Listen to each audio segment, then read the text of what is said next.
पूरे राज्य में हर्षोल्लास के साथ मनावल गईल बसंत पंचमी। हरियार बाजार में दुर्गा पंडाल में बिराजली मां शारदे भवानी। सजावट से आकर्षण के केंद्र बनल रहल भरियार बाजार। आपन मिट्टी आपन भाषा पर कई जगह के तस्वीर रुआ के देखे के मिली। आगे ए वीडियो में बनल रही और रुआ के कई जगह के तस्वीर देखे के पड़ी। पूरा चंदा पंचायत के वीडियो रुआ मां शारदे भवानी के पंडाल और प्रतिमा के हो जाई दर्शन। हरियार के नदी घाट से भी आयल सुंदर तस्वीर।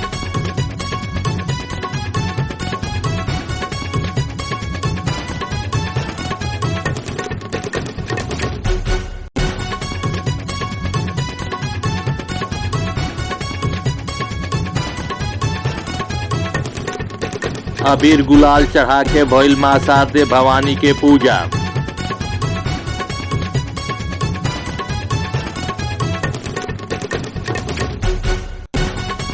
हरियार नवाडेरा से भी आई बहुत सुंदर तस्वीर। छात्रगण मां शारदे भवानी के पूजा में चढ़ बढ़ के लिए हिस्सा।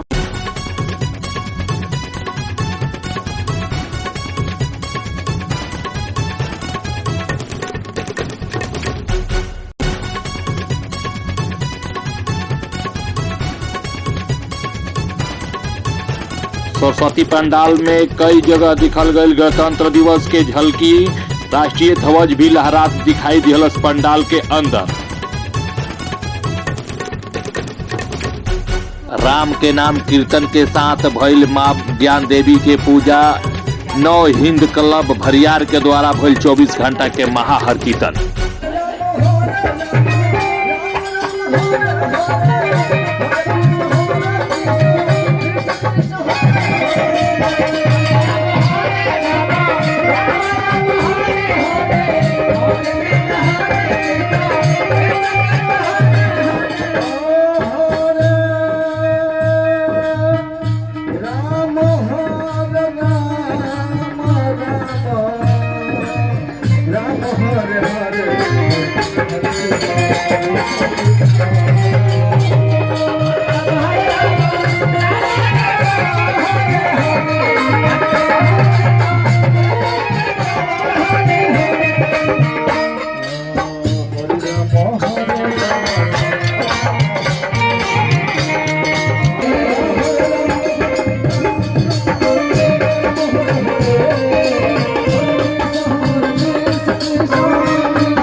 भक्तिमय में रंगल पूरा पंचायत। हरेक जगह जगह देखल गईल मां शारदे भवानी के पंडाल।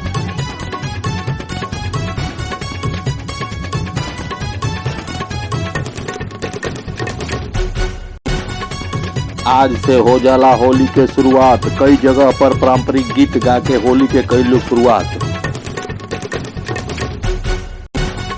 मां शारदे भवानी के प्रार्थना करत दिखाई दिले विद्यार्थीगण। अपने लक्ष्य और कामयाबी के पावे खातिर कई लोग मां शारदे भवानी के पूजा।